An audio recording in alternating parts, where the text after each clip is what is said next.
Hindi ko na inabot yung palabok ng Jollibee kasi tanghali na ako nagising kaya naisipan ko gumawa na lang na ito sa bahay. Sobrang solid na ito, guys.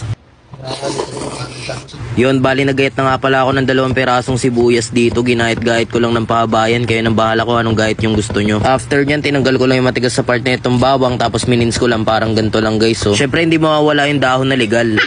Bali, gagarnish ko nga lang pala yan sa gagawin natin palabok. Nagimay na nga rin pala ako ng 3 perasong tinapa. Durog na durog, expert sa pagimay ah.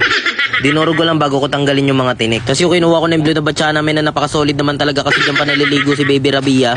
Pero dyan natin papalambutin yung mga pansit biho natin na napakasarap naman talaga. Tapos sinalang ko na yung wok pan namin tapos naglagay na ako ng konting mantika dito. Una ko nga pala igigisa yung mga sibuyas. Sinangkotsa ko nga lang pala to ng mga 30 seconds hanggang 1 minute hanggang lumabas yung aroma. At syempre pag naamoy na natin yung aroma ng sibuyas, isusunod na nga pala natin yung bawang dito. Gigisa lang natin ng maigi para lumabas yung mga aswang sa bahay natin. Naglagay na nga pala ako ng tubig sa maliit na kasirola